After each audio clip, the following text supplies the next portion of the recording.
Hello, everyone, and welcome live to 3Wine TV, tonight's broadcast of the National Sim Racing Association Stay Tuned Sports Podcast from the beautiful Kansas Speedway. Tonight, we have the BearStreetJournal.com 175, and I'm Peter Short, Andre Grambush, alongside here for this 170-lap race or so. Actually, no, 117-lap race. Getting my numbers mixed up there, Andre, but going to be a great race here tonight. Seen a lot of these drivers driving that high line here in practice. Yep, that is the place to be here at Kansas, especially, I've been watching a lot of the Cup cars race at this track this week, and they seem to like the high line, but the trucks aren't that much different, very similar at their core, so it seems like a lot of these guys are rocking that high line. I've seen a few drivers, though, that are experimenting and dabbling with that low line. The number 2 machine of Justin White in particular, it seems like every time I've watched him pull out a pit road and make a few practice laps, he's diving it down low, trying to make it work, so we may see some variation, but regardless of that, it's going to be a lot of fun. Yeah, typically what I've seen here, that you want to run that low line maybe for qualifying, maybe you can use it for 5 to 10 laps, something like that, but then everyone starts to migrate up to the top side of the racetrack. On board here with Ben Mashburn. And one thing I heard from the drivers here is that this is a pretty slick racetrack here tonight, pretty slick setup as well. And on board here with the 4 of Mashburn, you can see he's kind of wrestling with it just a little bit, right behind the number 2 of Justin White. Yeah, it's a little bit hotter than I was expecting. Right now the track temp is 94 degrees, which isn't scorching by any means, but it is pretty late in the in-sim time. It's 1600, just about. It's going to be about 4 o'clock, 4:30-ish. And so it's going to continue to get a little bit cooler. I think these temps are going to be a little bit more bearable for these guys. You can see right now the sun is just kind of beaten down on 3 and 4, especially 1 and 2, not so much. But even without the differences in temperature, turns 1 and 2 and 3 and 4 are very different beasts. It seems like 3 and 4 is a little bit more sweeping, so these guys can carry a lot more momentum. It's more inviting to take that risk and stay in the throttle as much as you can up against that wall. Yeah, these drivers will want to try and keep the momentum up and minimize any type of slippage in those Goodyear tires all night long, as you see Ben Mashburn get loose, just as I say that, working his way through turns number 3 and 4. Now, you see up the top of your screen that there is about 10 minutes left here in practice. Well, that is going to go away here very quickly, as we are going to advance over into qualifying in about 1 minute or so from right now. In fact, probably closing in on the qualifying shootout. But we have some drivers up near the top here, Andre, like Martin Flute in the number 8 machine. He's out there right now, as we got Mike Floppy Tellier backwards in front of the number 8 machine. And I wanted to mention that Martin Flute has put together a really solid season so far here in the National Sim Racing Association. One thing about Martin Flute is he enters tonight 3rd place in points, pulled off the racetrack early last week. Not exactly sure why. Finished 26th at Iowa, but still sits 3rd in the points and currently fastest of all here in practice. Yeah, Martin Flute in particular, if you look at his stat sheet for this year, he's got a win. He's got 3 top 10s out of the 4 races we've ran this year. So far, he has not been able to be stopped. He's got a few drivers ahead of him in points. Tristan Maher also has a win. But the points leader going into tonight, according to the stat sheet, Philip Scott, who actually has not yet won this season, but he's pretty much not finished outside of the top 10, and that consistency is really paying off with a bit of a points lead, just barely squeaking in over 2nd place Tristan Maher. And it's interesting, you don't always see, especially in the modern era of stock car racing, you don't always see consistency pay off like it used to, but Philip Scott making it count. The drivers just now heading out onto the racetrack. Hopefully these drivers can get some consistent lap times in here, as we will start getting lap times in for the pole shootout here for tonight's BearStreetJournal.com 175. Matt Cherry in the number 5, who always likes a loose racetrack, even when the racetrack is not so grippy. The number 5 always finds a way to get his racetrack nice and loose. It seems like that's the way Matt Cherry just drives.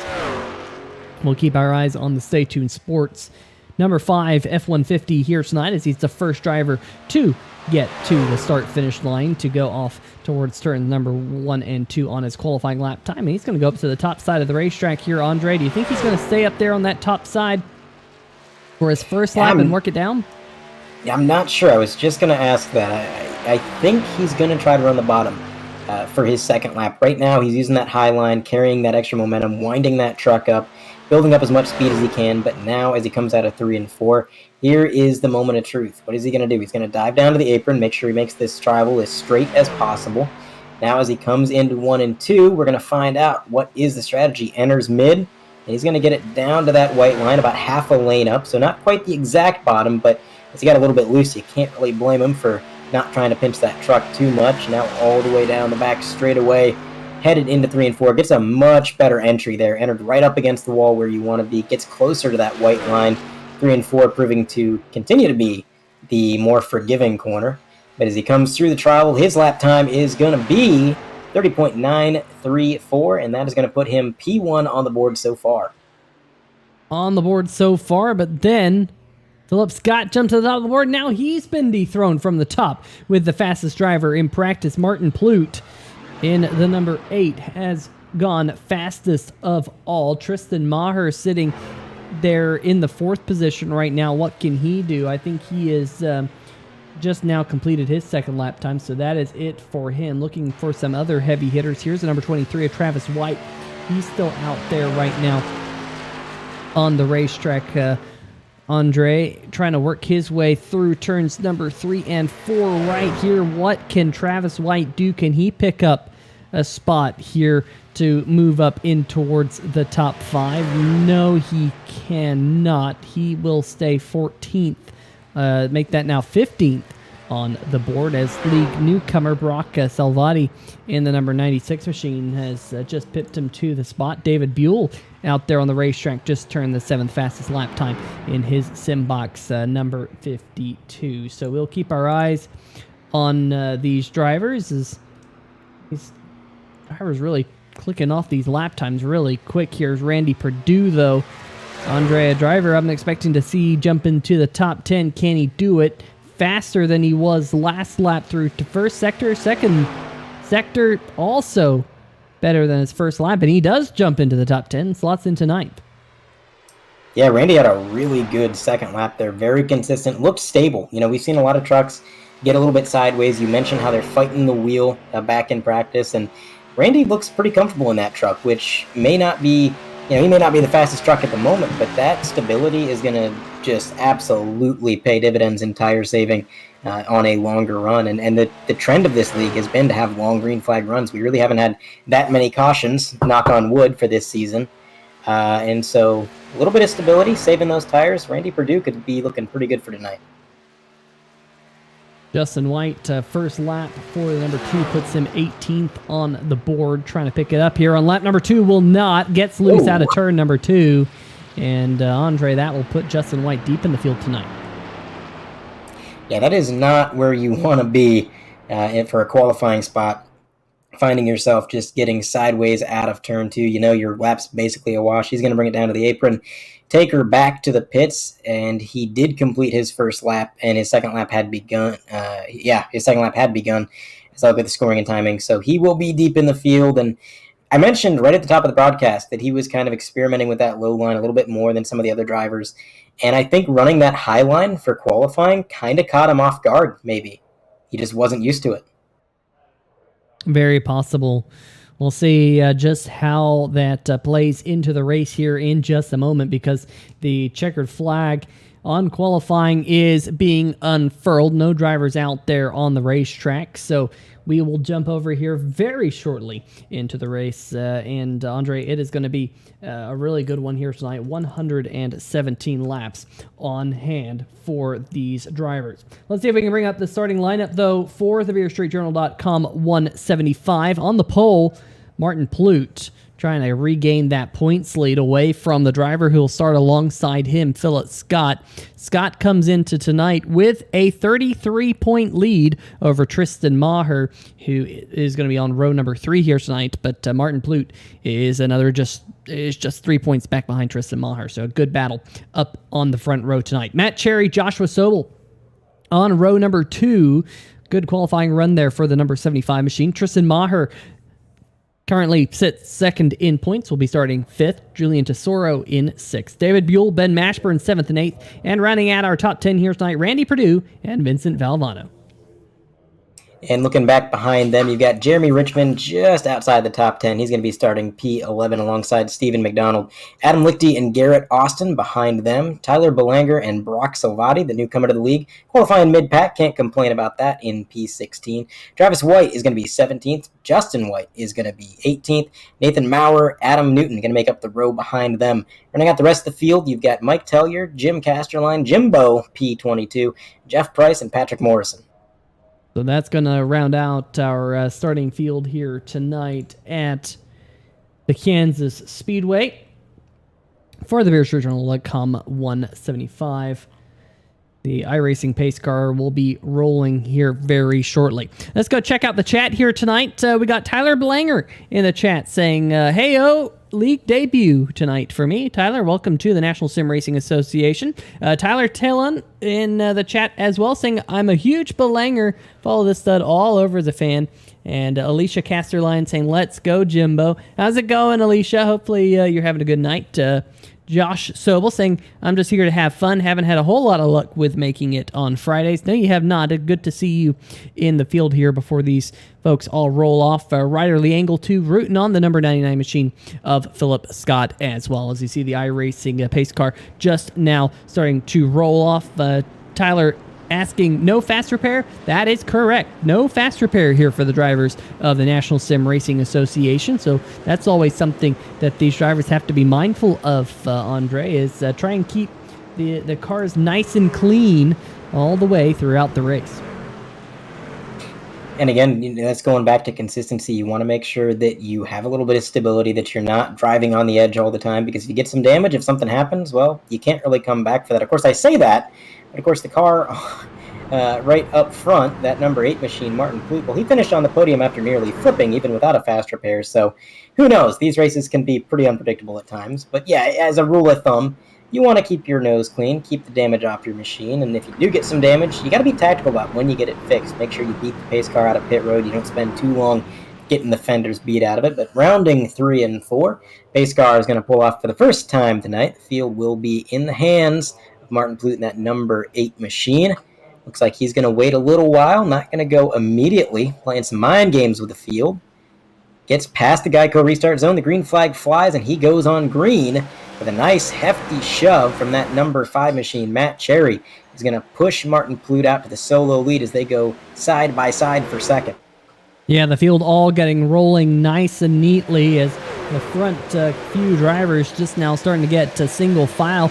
Matt Cherry in that number 5 also now getting single files. The number 17, Tristan Thuggy Maher, who started this race in 5th, now up into 3rd. Biggest loser so far is the number 99 of Philip Scott as they think about 3 wide right back behind him. And Mashburn there in the number 4 machine in the middle. A couple of the yellow machines out there doing battle. That's David Buell in the Chartreuse Simbox machine as Julian Tesoro now thought about looking underneath 3 wide underneath David Buell, but they sort things out to 2 wide through turn number 1. Meanwhile, up in front of them, Tristan Thuggy Maher on the outside of Philip Scott, already racing pretty hard here early on, Andre. Mashburn's going to move to the bottom of David Buell. He's going to make it work. Maybe a slide job up to the top of the banking. Can he catch it? Yes, he does. Just barely. The rear end of that thing swung out on him, but he was able to keep it going in the right direction, and that's going to put him up into P6. Now, David Buell is under fire from Julian Tesoro, not getting a moment to rest, immediately into another battle. As Tesoro is going to try to emulate that slide job that he just watched Mashburn pull, and he's going to make it work. But now the crossover from David Buell, he's going to come down to the bottom. I'll tell you what, Peter, this bottom line is a lot more viable than I expected. Look at this. David Buell back to the bottom again. He's not giving up that position to Tesoro. He's going to take it back. Yeah, that inside line will work for a number of laps. I usually see it work for about 10 here at Kansas, and then you really have to save your tires if you want to try using that inside line later in the run. As the number 17, Tristan Thuggy Maher, had a look back to the inside of the 99, but that's going to backfire as here comes Joshua Sobel in the 75, Philip Scott now looking to get underneath Matt Cherry. does so and gets back to the spot where he qualified. As look at these battles throughout this pack, Andre. They are really going for it.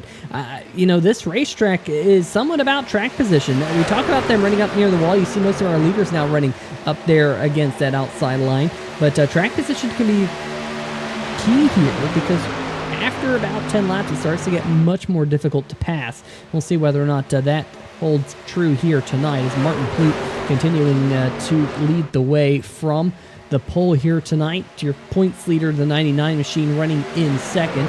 Side-by-side action a little bit further back in the pack. Let's check out Adam Lichty back here doing battle with the number 21 of Tyler Bellinger there in that machine down there. It's probably Bellinger. I can't believe I'm saying Bellinger. It's probably Bellinger. Thinking about it now, I know someone by that name. My goodness. Bellinger, Banger, that's what they call the cars in Australia that they race, the bangers. But anyway, Bellinger in that number 21. Bear with us, folks, as he's now climbing his way up through the field. Already plus 6 spots from 15th to 9th here in the opening 7 laps. Speaking of gaining positions, we got a new leader. Philip Scott has made a move to the outside of Martin Flute, and he was able to pass him pretty effortlessly. Now that he's got the lead, he's going to go back to that middle groove.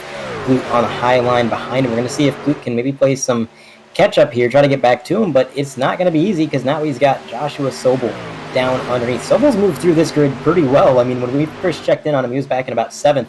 Now he's making the move for 2nd place, and it looks like he's going to be successful.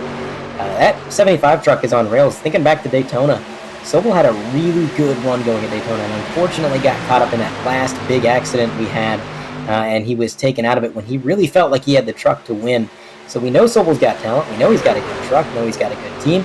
Just needs to put the pieces together, and right now, I don't want to say anything too early. I don't want to give him the commentator's curse, but man, he's looking good out on track right now. Yeah, a couple of drivers looking really good. Here comes Tristan Thuggy Maher now having a look to the inside of Martin Flute.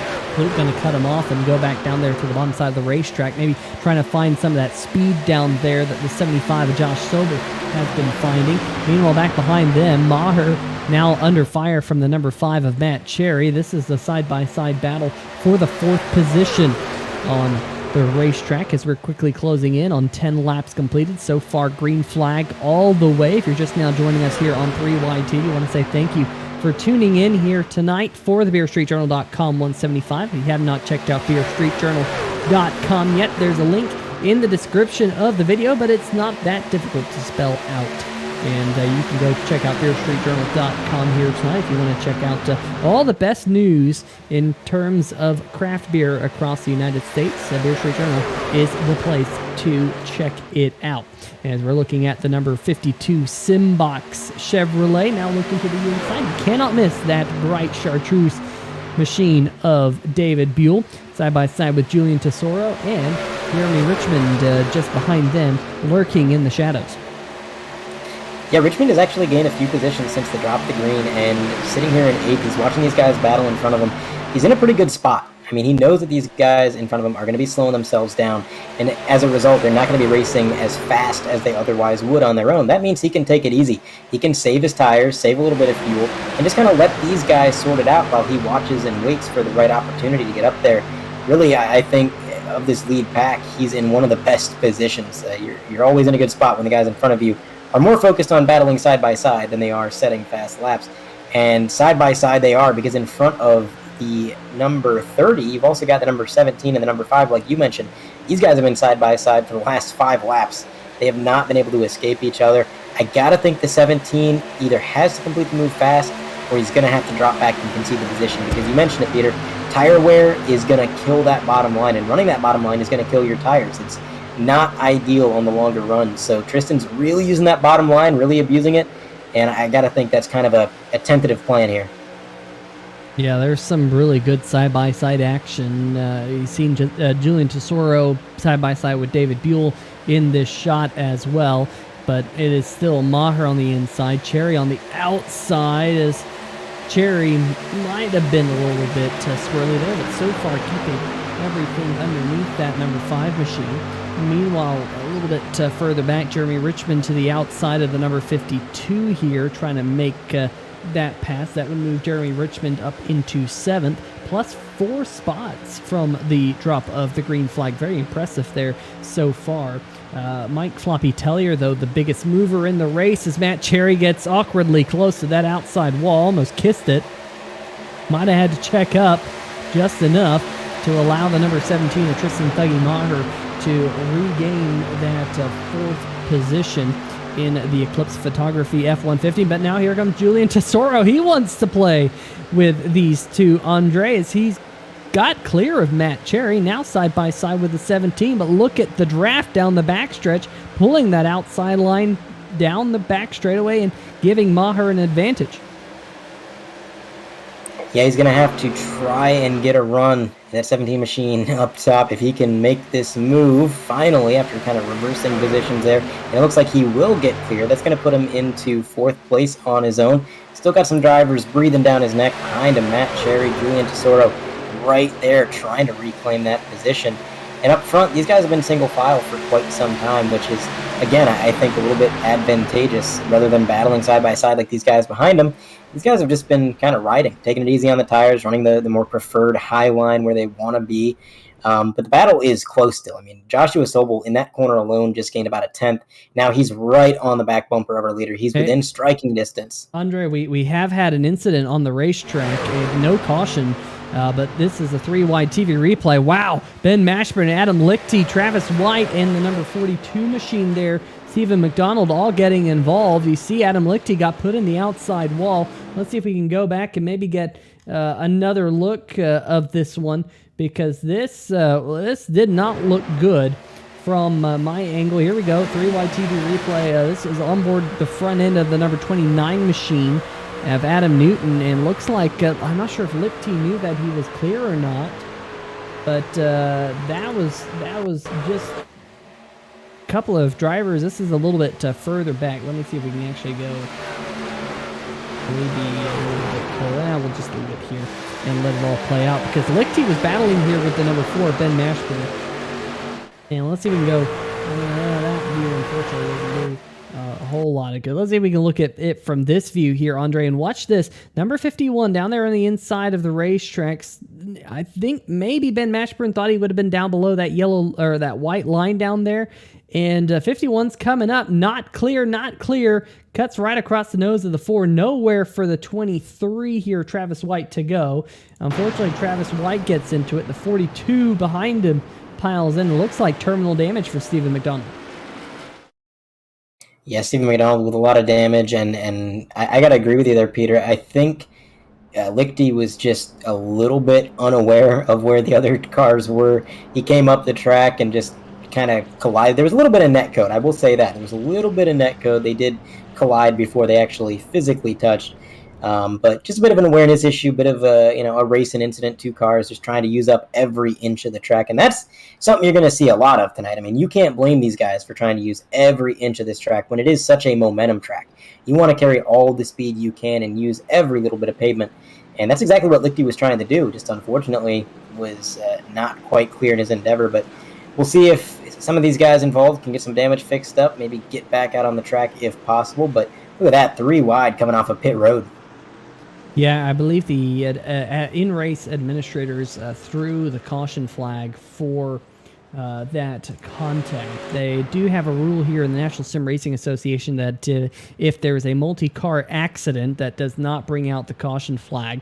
And I believe if it involves more than 3 or more trucks, and in this instance it did, they do have the right to throw a caution flag from the administrator tower. So I believe that is the reason for this caution. I looked at my other timing and scoring to see if there was anything that went on, and I did not see anything.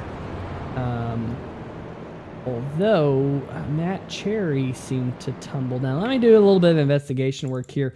It does not look like any driver will be getting a Brookstone Animal Hospital, because the drivers that were multiple laps down were either on pit road or not. So this is what happened to Matt Cherry. They're kind of at the top of your screen. Let's see if we can go back maybe and get that one more look Because remember, Matt Cherry was up there near the front of the field for quite some time. He was up there towards the top 5 in the number 5 machine, and Andre got into the outside wall. We saw him almost do that about 10 laps prior. This time it finally did come out and grab him. Yeah, there's a little bit of a pocket of air on the wall when you're driving alongside of it, and it kind of repels you off the wall just like it would in real life. But I'll tell you what, when you break that pocket of air and you push through it, there is no saving it. The walls on iRacing, it's kind of a joke within the community, the sticky walls, where it's nearly impossible to get your vehicle dislodged from these safer barriers until you've got to the corner exit. Honestly, I'd say Matt Cherry got off pretty light there. He was able to juke that wheel to the left and did a great job recovering it. I mean, so many times we see somebody get stuck to the wall and they yank the wheel so hard trying to get off of it that they end up spinning themselves out. But Matt Cherry, I mean, he did exactly what he needed to do in that situation. It just wound up costing him some time. But now he's got a yellow flag, a little bit of opportunity to stack the field up, maybe get some of these positions back. We know his truck is fast, so I don't think it's a question of whether or not he's got the truck. It's going to be how well can you navigate this traffic, because it is going to be tough. I also think, Peter, one thing that I'm thinking about is the track is going to be a little bit quicker. So I'm looking at the track temp, and it is the same temp it was earlier, but as the sun goes down, we're seeing a few more shadows on the track, and eventually throughout this stint it's going to get cooler and cooler. The lap time should get better. For our leader, Philip Scott, let's see when his fast lap came. His fast lap did not come in the race till lap 2, actually. It was a 30.958. So we'll see if he can maybe best that lap here in stint 2. For second place currently, Tristan Maher, his fast lap was all the way back on lap 4. It was a 31.278, so actually a couple tenths off of our current leader. And Martin Plute set his fast lap, the same exact lap as our leader back on lap 2, 31.083. So curious to see what lap times do, but the pace car makes the hard left turn once again. This time it's Philip Scott with his hand on the controls, and we're going to see what he does. He goes a little bit sooner, not quite going on green. He's going to get a good jump, and Martin Plute also not to be denied. He got a great restart there, Peter, right alongside the 17. He's got an opportunity.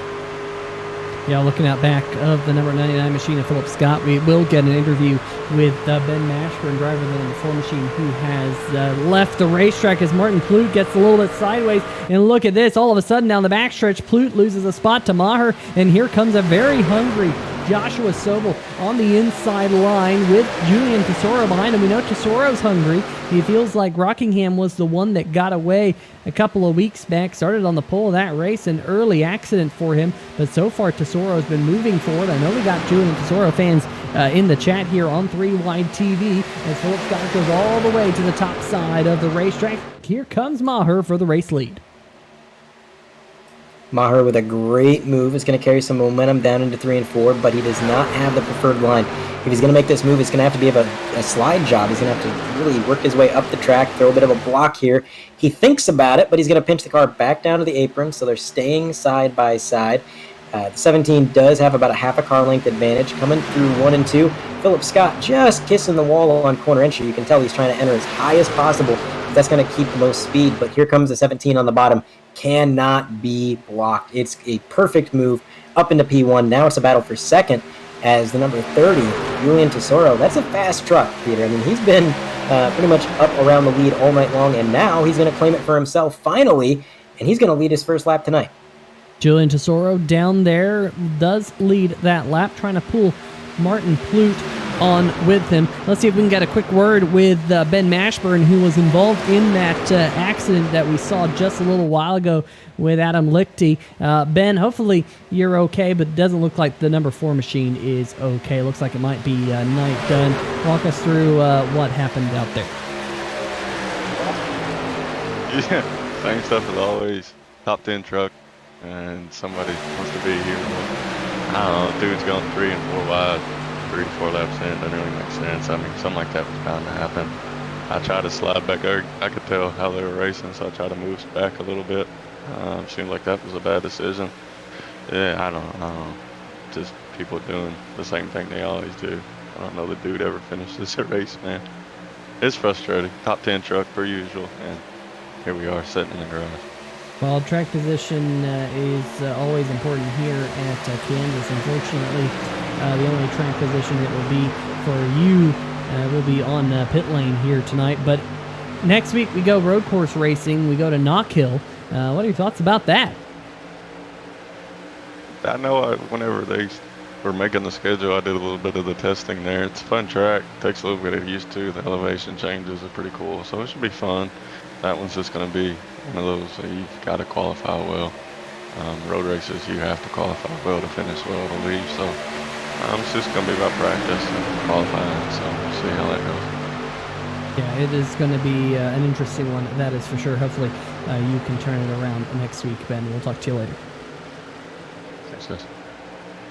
All right, that was Ben Mashburn, and he jumped back to his group here tonight. But meanwhile, Andre, a big battle happening out there on the racetrack. We've had two wide, a lot of the field. Really, this top 8, you could throw a blanket over them right now. Yeah, these guys are not getting away from each other.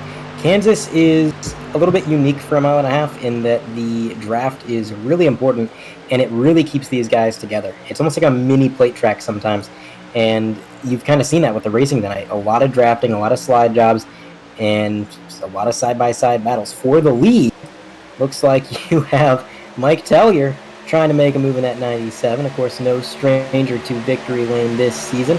Trying to make a run at number 2 down to the bottom of Julian Tesoro. But I tell you what, Peter, it is going to be really difficult to make any picks tonight, because not only are these guys really close, but there's so many trucks in this field that have had a lot of success in the prior races. We've had a lot of different front runners and a lot of different winners so far this season, even though we're only 4 races in, and a lot of trucks that just generally look good tonight. I mean, the competition is next level. Yeah, the competition here in the National Sim Racing Association is fantastic, and you see that right there on your screen as we go side-by-side for the race lead, side-by-side for 3rd, side-by-side for 5th, just side-by-side action all over the top 10 right now. As you can see, the two prevalent lines, the outside line right up there near the wall, the inside line right down there by the white line, both of those lines working well at this current stage of the run. These leaders pitted about 13 laps ago. Only one caution in the opening 30 laps here or so. As oh man, they got close right there. Like Tesoro was coming down, Tellier was going up, and Tellier said, "Ooh, you know what? I'm just going to go down here for safety." But Tellier might be able to convert that here, Andre, into the race lead as he takes it off of turn number 2. And he is clear into the lead, but here comes a crossover from Julian Tesoro. He's going to get back to even before he even gets to the corner. Now he's going to throw a bit of a slide job of his own, maybe?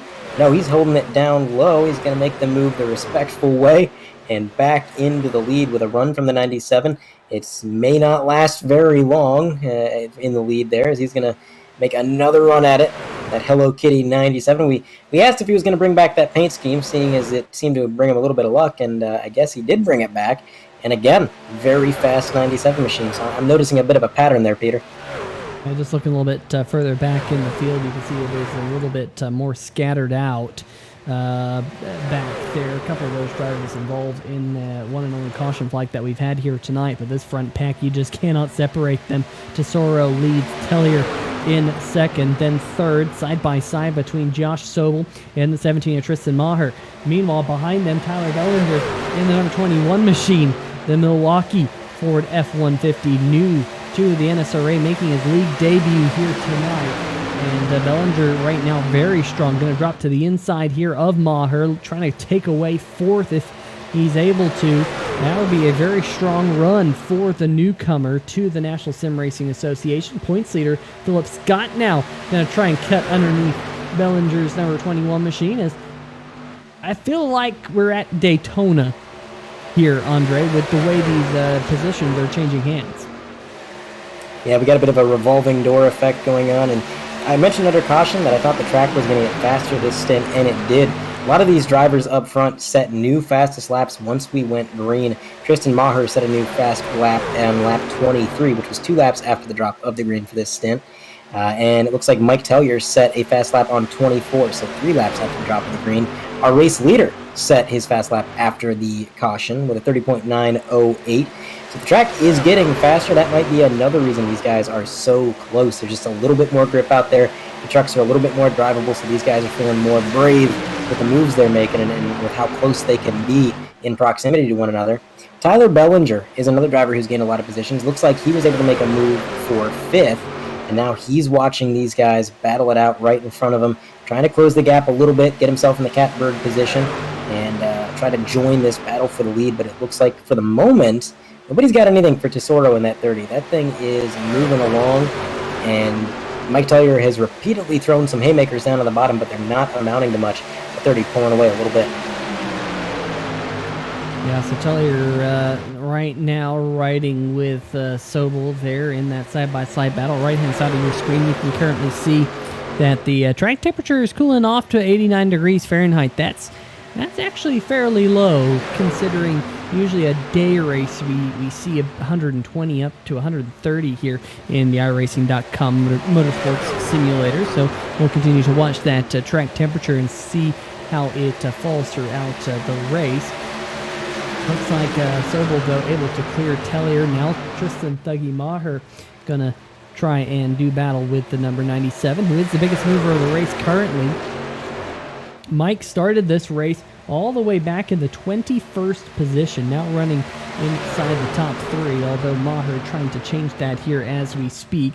Meanwhile, behind him, Bellinger and Philip Scott side by side, and then mostly single file after that, led by Martin Plute and Adam Newton in the number 29 machine back there. Looks like Bellinger able to clear Philip Scott, but now Josh Sobel has a look for the race lead as the revolving door, like you said, definitely seems to be continuing to revolve here as we just got past the 1/3 race distance. Yeah, I'm really surprised out of the speed of that 75, really making that low line work, at least for the moment. We'll have to see how this affects his long run pace, what it's doing to his tires, but at the moment, so far so good. He's actually going to get the advantage on the 30 through the corner. A nice shove from the 17 actually is going to keep that momentum up. That nullified the run that the 30 got on the high line. So the 17 and the 75 able to work together. That pushes the 75 to the solo lead. And there it is. He's going to lead a lap here tonight. And ooh, some side drafting going on out of that 30 right up on the quarter panel. Not giving it up. These guys are racy, Peter. I have not seen a single driver roll over and give up the position. They have fought for it every single time. And what a show this has been. The 30 gets loose through 1 and 2, trying to defend second place. Now, I think the 75's got to remember, he's got that lead in part because Tristan Maher gave him one heck of a shove down the back straight. So maybe Tristan Maher putting some goodwill in the bank. Well, let's watch the hands of Julian Tesoro. I started to see him get a little bit sideways in turn number 1 and 2 when Sobel got around him. Right here, you see him just sawing on the wheel, just kind of sawing it back and forth there, Andre, trying to keep those tires underneath them, keep it pointed in the right direction.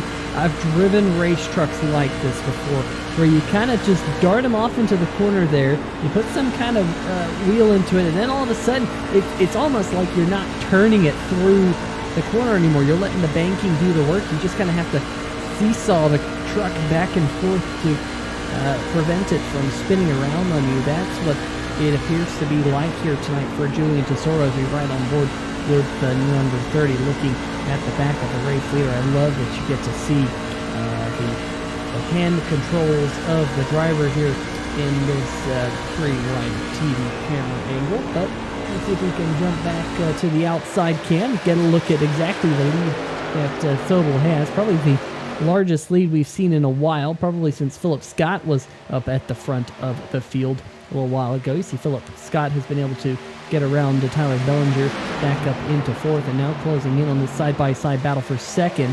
And I think here, Andre, that Tesoro's truck's starting to get away from him just a little bit. He's starting to get a little bit sideways. Maher there just completed the pass, and now look at this battle a little bit further back. Tellier, who was the race leader for a little bit, now he's under fire from the number 52 of David Buell. Buell slides by and moves Buell up into 7th. Tellier back to 8th. And Mike Tellier going the wrong way for the moment. And that's going to be the theme here, Peter. If you use up your tires too soon, it's just like you said earlier. You got to watch how much you use that low line. You're going to lose a lot of speed. You're going to abuse those tires, and you're going to find yourself really suffering on the long run. And I think that's what happened to Tellier and Julian Tesoro. I'm looking at lap times, and for a while, at the beginning of this stint, Tesoro was absolutely flying. It was a 30.9. 30.9 again, 31.2, 31.1. Those are heaters. I mean, those are qualifying times in the race, and he was just clicking them off lap after lap after lap. And then at about lap, I want to say 26, there was a sharp decline. He went from a 31.1 all the way up to a 31.4. And since then, he's not gotten beneath a 31.4, 31.4, 31.5, 31.6. It's just getting a little bit slower each lap, and I think it's because those tires are cooked. And that sliding he was doing, Peter, does not help either. You heat those tires up, and you slide more. They get looser, they make you want to slide more, and then you slide more, and then you wear them more. It's a self-fulfilling cycle, and it's not a trap you want to fall into, but unfortunately that may be what Tesoro is facing right now. Yeah, Tesoro losing that spot, now back to 4th, and here comes league newcomer Tyler Bellinger starting to fill his rear view mirror.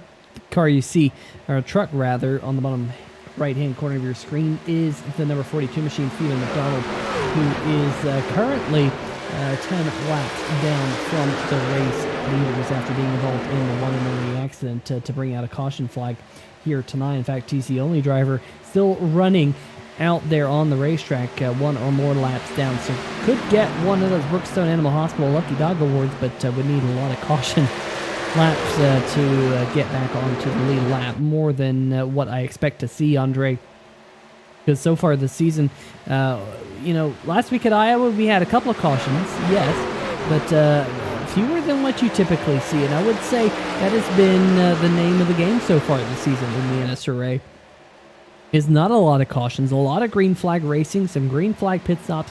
It really has kept us on our toes all the way to the drop of the green flag, and that is what not only we want to see, but also the fans back at home, as we got some good racing happening right here. Randy Perdue in the number 25 machine, able to get past David Buell. Adam Newton able to get past Tellier. So Tellier now on the fringe of falling outside of the top 10 as Vincent Valvano in the number 64 Bagcraft Ford F-150 starts to close in on the Hello Kitty 97. Matt Cherry, who, remember, Andre, got into the wall just before that one caution we had. He was inside the top 5 for a while. He's starting to climb his way back up through the field with Jeremy Richmond in tow. Yeah, it's been a very methodical comeback for Matt Cherry. Just picking up a position here, a position there, not rushing his way through the field, not being too aggressive. He's being smart about it, and that's good. I mean, he's got plenty of time. We're only on lap 50. We got to get all the way to lap 117, so not even halfway through this race. If he keeps up this pace, just picking up a few positions here and there, he's going to get back up where he was before his incident. But speaking of gaining positions, look at this up front for the lead. Tristan Maher to the high line. That is the preferred line. Joshua Sobel trying to play some defense down on the white line. Can he make it stick? Well, it's stuck, just not with a whole lot of speed. He's going to concede the lead. That was like 3 rhymes. Didn't even mean to do that. But Joshua Sobel slips back into P2. The 99 Philip Scott watching all of this transpire through his windshield. He's been up and down the grid. Checked on him a few laps ago. He was back in about 6th, now back to the podium like you mentioned. And behind him, there's another driver that's picked up a few positions. Bellinger is going to run P4 at the line last time, although it looks like the 30 is going to make a pass now for 4th, and maybe trying to regain some momentum. You know, he backed off, let the tires cool down, maybe finding some speed left in that 30, but side by side behind them, for the 6th position, Martin Flute and Randy Perdue, 2 very capable drivers trying to settle this out and figure out who's going to take P6. Looks like Perdue is going to slide up for the spot for now, and that's going to leave us pretty much single file throughout the field except Jeremy Richmond and Matt Cherry. Matt Cherry trying to pick up one more position through the field. It looks like he will up on that preferred high line. Just a quick update I want to give on some of those drivers that were involved in the accident that brought out the first caution for cause. Travis White and Adam Lichty have both taken it behind the wall, so they will not be rejoining tonight's event. Unfortunately, that is a tough end. It's always rough, especially in a series like this where you don't get very many cautions. You know that if you get involved in a wreck and if you get some damage, it's going to be really difficult to stage a comeback. So not surprised to see a few drivers that had pretty much totaled cars bring it behind the wall. There was not much hope of comeback, unfortunately. Yeah, one driver I'm really keeping my eyes on right now, though, is the number 25 machine here of Randy Perdue. Andre, he's starting to make some noise here. He's really picking him up, laying him down. He's battling here with Tyler Bellinger. This is for a top 5 position. Let's take a look at this graphic down there in the bottom right-hand corner of the screen. That is the gap from your race leader, Tristan Maher, to Randy Perdue. And yes, it's staying fairly constant. But one thing I want to mention, Andre, Perdue's having to deal with all this traffic. He's picking them up, laying them down, and sticking with the race leader is Adam Newton, a 29 machine, a little bit further behind, gets all types of sideways back there, keeps it going straight. But Randy Perdue just cracked the top 5, and he's closing in on the back of Julian Tesoro here as they go side by side behind him. One thing to note about Randy Perdue as I kind of scan through the lap times for our leaders, at least for those in the top 10, Randy Perdue has the latest fast lap of the race all the way on lap 27. The next latest, I should say, fast lap for these guys was lap 25. So 2 laps later than these guys, he was running near qualifying times. And throughout this run, as that was about 20 laps ago, he has consistently managed his tire fall off. He's had some of the most gradual and least abrupt tire wear out of anybody. He is really, like you said, picking him up, laying him down, running some great lap times, very consistent. And as he creeps towards the front of the field, it's just incredible to watch. Yeah, one thing to note is Perdue's really favoring that inside line. You know, all the leaders now have kind of moved to that high groove. Look, Maher up there, Sobel up there. Looks like Scott now going to the bottom side of the racetrack. But the drivers that are running down there on the bottom side of the racetrack and are able to make it work like the 25 of Randy Perdue, they're starting to march their way towards the front. And we're looking at now just about 40 laps since these leaders were last on pit road. I would expect maybe another 15 to 20 laps before forced green flag pit stops. I think that would pretty much get us in the pit window as well to make it to the end of the race on just one more pit stop, or just one pit stop from here, rather. So we'll see if these drivers can hold on for another 10 to 15 laps or so, and then we'll know they'll be good to see it out to the end. But Perdue kind of stuck now behind the number 30 of Julian Tesoro. We'll see whether or not he's able to make that pass here soon. Meanwhile, Jimbo's on pit road, the Stay Tuned Sports Podcast number 18 Ford F-150. You see some right side damage on that truck. Not sure if that's the reason why Jimbo came down onto pit road, but it seems like an extended stay for the number 18. Looks like he's getting back rolling, however. Meanwhile, something's happened to Tyler Bellinger. The number 21 machine has dropped a lot of positions here, Andre. Let's see if we can figure out what happened on the 3-wide TV replay. We'll go ahead and dial this up. He was on the move, really gained a lot of positions. So we'll take a look. He's coming through what I believe is 1 and 2. And no, 3 and 4 onto the tribal, and just snaps loose coming out of the corner down through the grass. He's able to keep it straight, which was really impressive. I mean, that grass can feel like you're driving on ice, so for him to keep that thing under control was nothing short of impressive. But that was really weird, Peter. It didn't really look like it got loose. It almost looked like a hardware failure, like his wheel just didn't turn back to the right. Went out of the corner right. Oh, it was a wall tap. Okay, so he got into the wall, yanked the wheel to the left to try to get off the wall, and like I mentioned earlier, just kind of overcompensated, shot himself down the track, fortunately able to keep it going. But yeah, those walls are brutal. I want to mention, when these guys get pitting, when pit road gets busy, it's going to require a lot of communication. The high line being as prevalent as it is, obviously you got to be down low to enter the pits, so you got to make sure that everybody knows where you are and what you're doing when it comes to getting down pit road, as we do have a few takers. Looks like Julian Tesoro and Randy Perdue, these guys were battling bumper to bumper, and it looks like they're going to stay bumper to bumper coming down pit road. Some of the earliest adopters, at least amongst the leaders. Taking a look at the 3-wide TV replay, and looks like Mike Tellier right behind these guys is going to come down pit road, woe it up a little bit too late. Through the grass he goes. That's going to cost him some time. Yeah, Tellier, they're doing some stadium super truck type stuff with his Stay Tuned Sports Podcast truck. That's usually don't go hand in hand. But one thing to note here, Andre, these leaders who have pitted. Philip Scott, Tristan Maher coming in, the 75 machine coming in, Martin Flute coming into his pit box there. I wanted to mention this, the 5 machine there. Matt Cherry had to reverse into his box.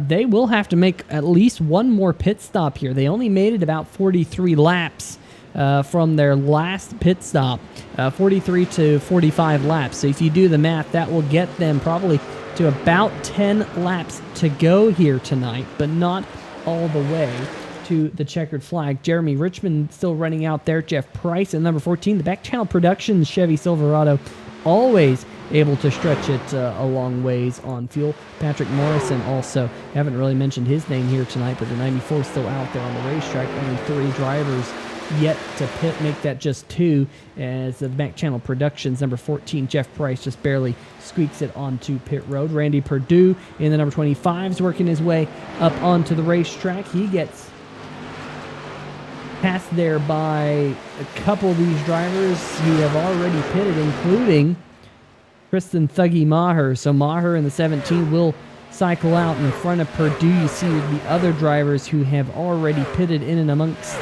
this group. And one thing to note, Andre, is usually when you see green flag pit stops, it's Maher! Wow, big save from the number 17. That is exactly what I was talking about, though, Peter. You need to have communication. There was somebody coming down pit road. They didn't announce it until it was too late. The 17 had no idea he was down on that white line, slowing the car down.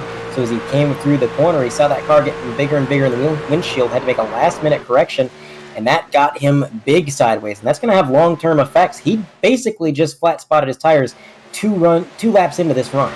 That is not looking good for the long term. These guys got to communicate. Meanwhile, 3 wide on 3 wide TV as Julian Tesoro tries to navigate his way around Tristan Maher with those tires that will not be too happy. As you can see, they're not happy. The 17 is slideways through turn number 1 and 2, trying to keep it underneath him. Yeah, he's probably glad they were not 3 wide in that instance, because I think if they were, it would have been day done with Maher. Could have ended up in a heap of trouble there, as we got a couple of trucks right back behind him. The 8 of Martin Flute back there, the 29 of Adam Newton, as Maher all of a sudden becomes a little bit of a rolling chicane out there with those tires, which, like you said, Andre, they're not going to be too happy. No, he's going to have to really put in some effort right here and right now to back off his pace. I know that's a difficult thing to do when you're 3 wide and you can see the competition around you. You're enticed to push that car and to race with these guys, but the 17's got to take it easy. He's got to let those tires cool down if he's going to salvage any pace out of them, because, like I said, they're already damaged, they're already worn right at the beginning of this run. He's got to make a whole nother stint right up until about 10 laps to go. So he's got to slow down, make sure these things get down to the optimal temps. And we just saw him in that last corner get a little bit loose again, as we have a battle for what is or will be the lead. The number 75 right in front of Philip Scott. So it looks like Sobel is going to hold him off for that corner at least, but as they come through 3 and 4, are they going to run different lanes? Are they going to run the same lane? They're going to run the exact same line, which you don't see too often. A lot of times the trailing car will try to be half a lane up or half a lane down just to get that clean air. That 99, he's looking pretty good right now, sticking to the bumper, or the tailgate, I should say, of that lead truck. He's going to be right up against the wall, playing it risky, but gaining a lot for it. Behind him, look at the number 30. These guys are driving the wheels off these trucks. Yeah, just checking out the chat. We got some stuff that we're having to clean up out there. Unfortunately, spam bots jumping on in here tonight, trying to ban them as fast as we can. But we do have Johnny Williams in the chat saying good luck all, and hello to the booth from Kansas. Yes, hello. We are at Kansas Speedway as well. Johnny, I know that you have been traveling out there, and our thoughts are with you as you've recently lost someone in the family. Brantley Road and Harpoon Design in the chat as well. Dominic Tesoro saying, hey, Brantley, hope all is well. A couple of long-time 3 wide TV listeners and watchers in the chat here tonight as we get a good side-by-side battle for the race lead. Josh Sobel trying to fend off the number 99 of Philip Scott. So far, not able to do so. Alicia Casterline in the chat as well. Hopefully you all can enjoy some of the side-by-side action. It has been lightning here tonight. Only one caution flag here in the opening 71 laps, but we have had other action happen. Action like the number 97, Mike Floppy Tellier, who went, I would say, exploring around the racetrack here. And unfortunately for Mike Floppy Tellier, you see him there in the picture. He was battling for the race lead at one point here tonight. Andre currently running one lap down, but in the spot where he would be able to pick up that Brookstone Animal Hospital lucky dog if a caution flag was to come out right now. Only one caution tonight, so if you look at the average cautions we've had all year long, we're looking at maybe one more caution tonight, so definitely has a chance as long as he keeps his foot in it, stays in that lucky dog position. But man, this battle for the lead is really awesome to watch right now, because it's not just a battle for the lead. Both of these drivers, Philip Scott and Joshua Sobel, they're both looking for their first win this year. They have both knocked on the door of victory every single week. They've both been contenders every week. And now here at Kansas, they both have trucks that are able to contend for the win.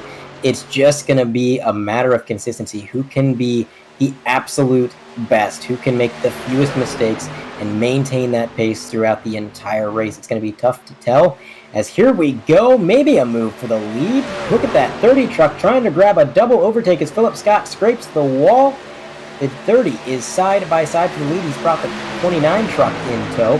So they are 2 by 2 for 2 rows, all for position. 4 trucks under a blanket. 1 truck racing for the lucky dog position, trying to stay in the game with everything he's got. And now 3 wide for a moment for the lead, perhaps. As the 29 gets run in the middle, Philip Scott is on the outside. And now 29 back to the bumper of the 30. He's going to try to give him a shove down on the bottom.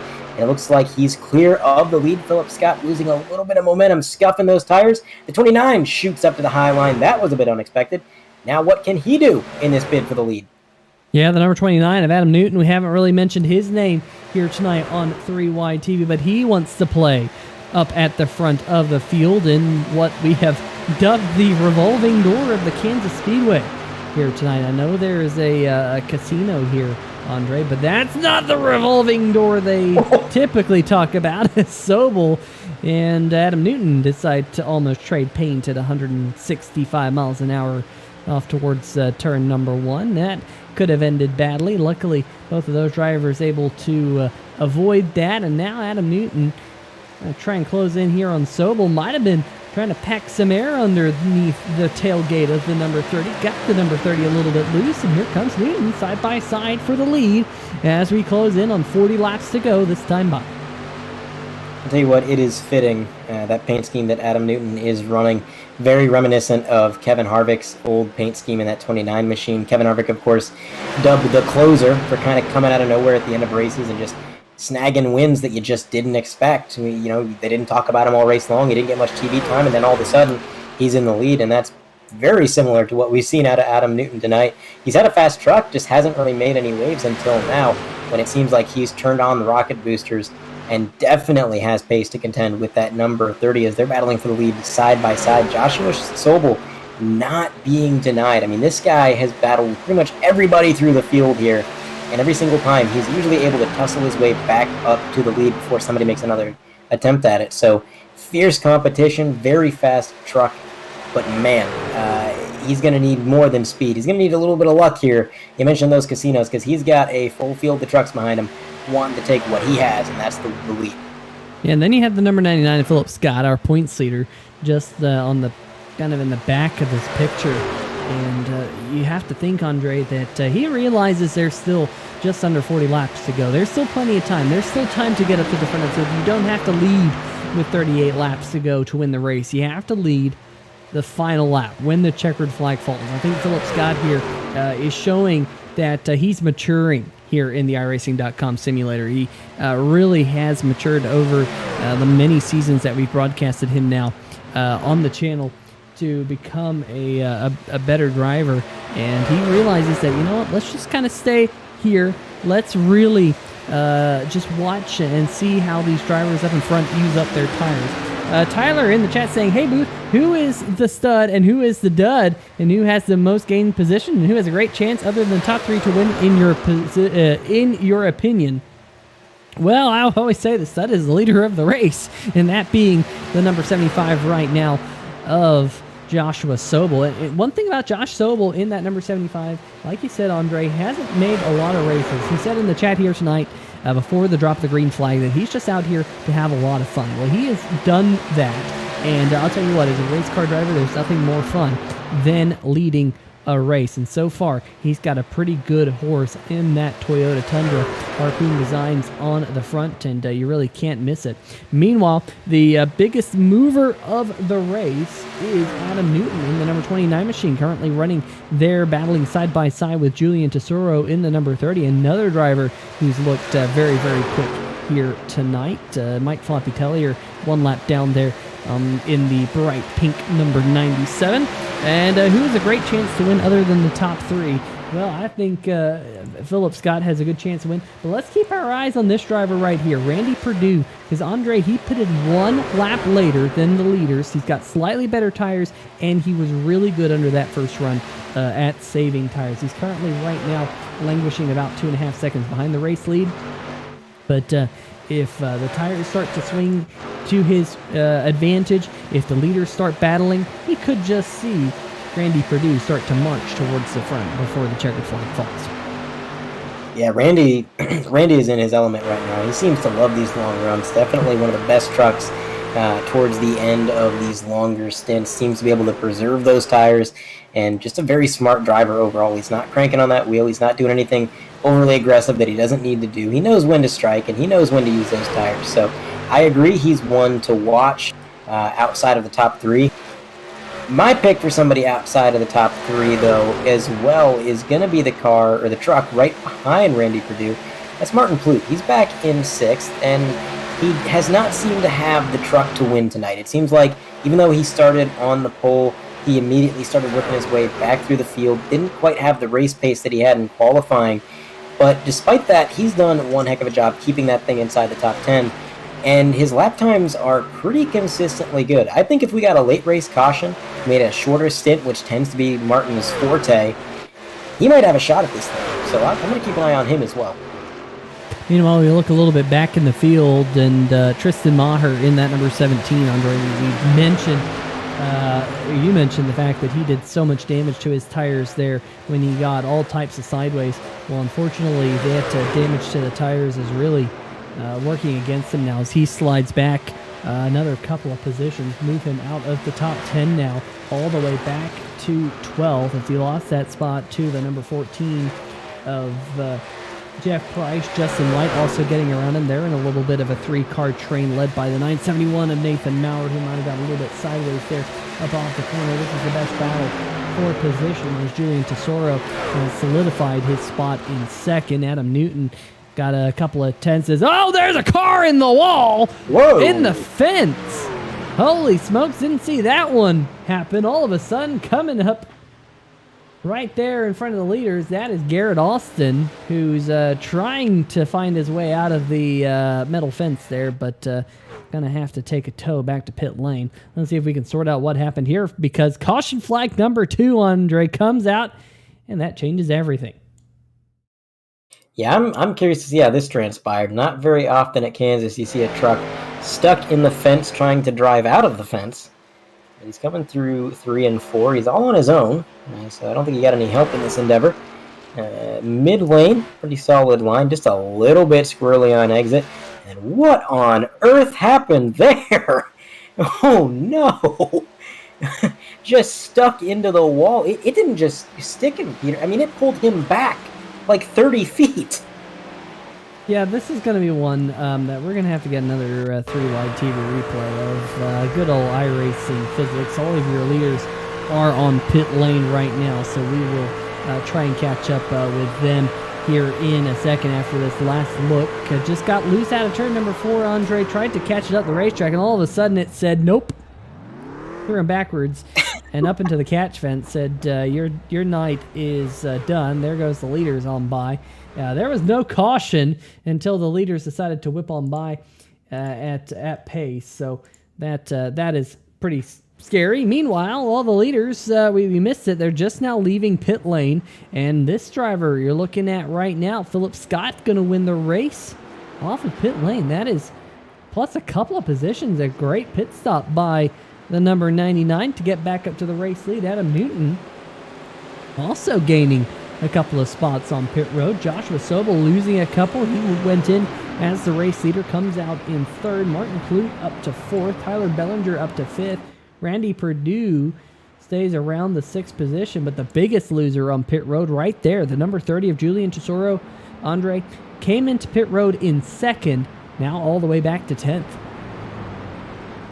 Not exactly sure what happened there. I don't know if he maybe missed his pit stall or accrued some sort of penalty, but man, that is rough. But hey, look at that. Brookstone Animal Hospital Lucky Dog finally goes to Mike Tellier. That was well-deserved, Peter. He fought for that thing, staying right up there with the leaders, running on pace with them, making sure that he was always the first car a lap down. And now he's going to be able to come down pit road, get the thing serviced. He'll be starting in the appropriate position there on the lead lap and maybe have a second shot at life here towards the tail end of this thing. And man, oh man, what an interesting turn of events here. I said, just going off the trends, that I was expecting probably 2 cautions tonight. And, well, here we go. Second caution of the night in very strange fashion. Again, you got to feel for that number 30 truck.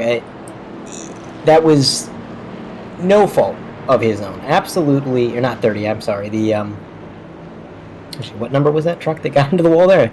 The 34, kind of focused on Garrett Austin. The 30. Okay. Garrett Austin, you got to feel for him. He did nothing wrong. He got a little loose. He scraped the wall, and the iRacing gods said, well, we've now attached bungee cords to these walls. So they're going to drag you back to the corner entry inexplicably, and that was the end of his day. I mean, realistically, if that had not happened, if the walls had kind of acted accordingly, he'd have bounced off the walls, maybe got a little bit of damage, would have kept going, but just overly punished, I think, for a minor mistake. And that brought out the caution, which has just completely turned the looks of this race on its head, because we had some drivers that we knew were good long-run drivers, and it seemed like they were going to have a real shot at this towards the end. But now we're going to be going green on about lap 91 as the lights are off on the pace truck, and that's only going to leave us with 27 laps of racing, which is, in the grand scheme of things, a shorter stint. Some of these short-run drivers are going to be real solid here. I know that 29, Adam Newton, he was really fast in the early portions of that last run once they got off pit road, as was Joshua Sobel, and Martin Flute tonight has proven to be a bit of a short-run driver as well. So a huge toss-up between these guys up front that are now going to be thriving under these unexpected conditions. Yeah, I was hoping to get a quick word with Garrett Austin, but I do not see him here in the Discord voice communication software, so unfortunately we will not get a word with him just yet here on 3 Wide TV. The pace car, though, going to head down on to pit lane here. Philip Scott will lead us to green with Adam Newton there, then Josh Sobel, Martin Flute, the league newcomer, Tyler Bellinger, and the number 21 machine will round out our top 5 with Randy Perdue to his outside.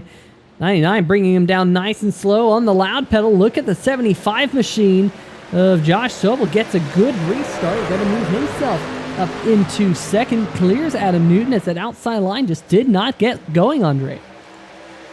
Now the outside, I don't know if there was some wheel spin out of the leader of that outside line or what exactly happened there, but that inside just rocketed out. And the 75, he was ready for the 99. I mean, the second the 99 accelerated, so did the leader. He timed that, so did Joshua Sobel.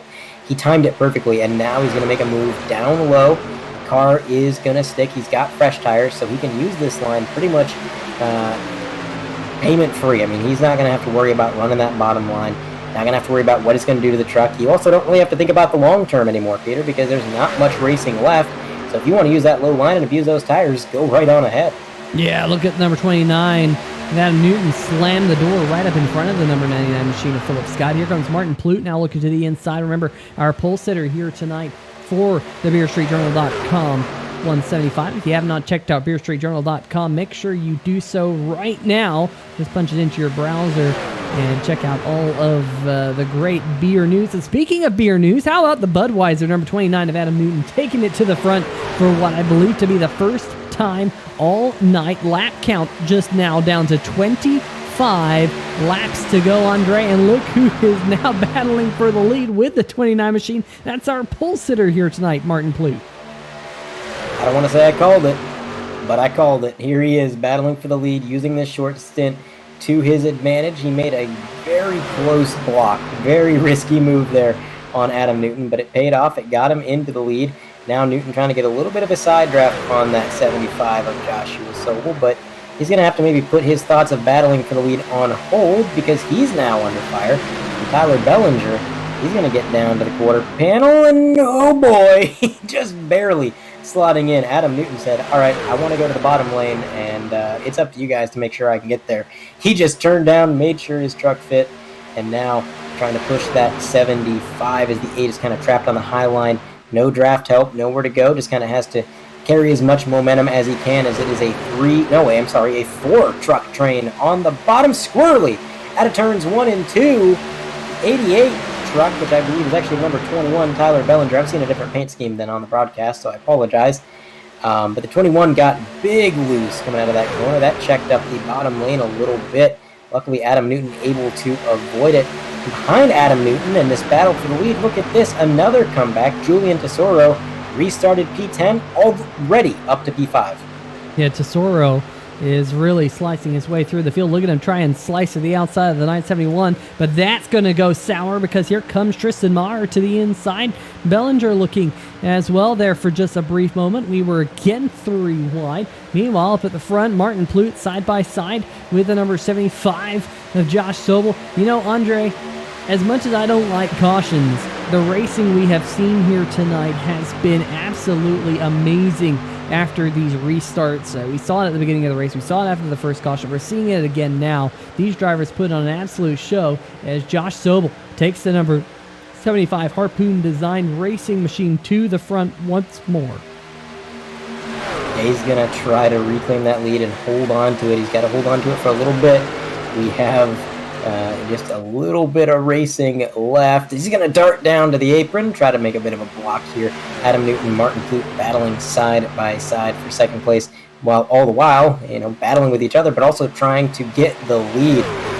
Nobody giving up an inch here as Nathan Maurer, as another driver we haven't talked a whole lot about, but here he is in 4th, watching these guys in front of him. He's got the 30 to his outside as Julian Tesoro is going to make another lunge up into 4th, see if he can make it stick this time.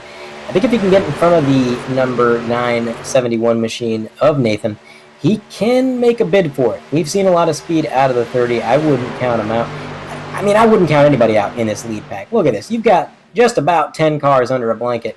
It's anybody's game. It is anyone's game. The field looking as formed up as they have been all night long. They worked their way out of turn number 2. One driver I want to make mention of who's been falling back here is the number 99 of Philip Scott. And, we've seen here tonight, Andre, who's one of those drivers who prefers the long run. Well, I'm a little bit concerned here. He's lost a lot of track position. He slid all the way back to 9th. That's 8 drivers between him and the lead with just 18 laps to go. It is go time here at Kansas. They're not going to be easy to pick up and lay down at this moment in time as he thinks about taking it 3 wide, though.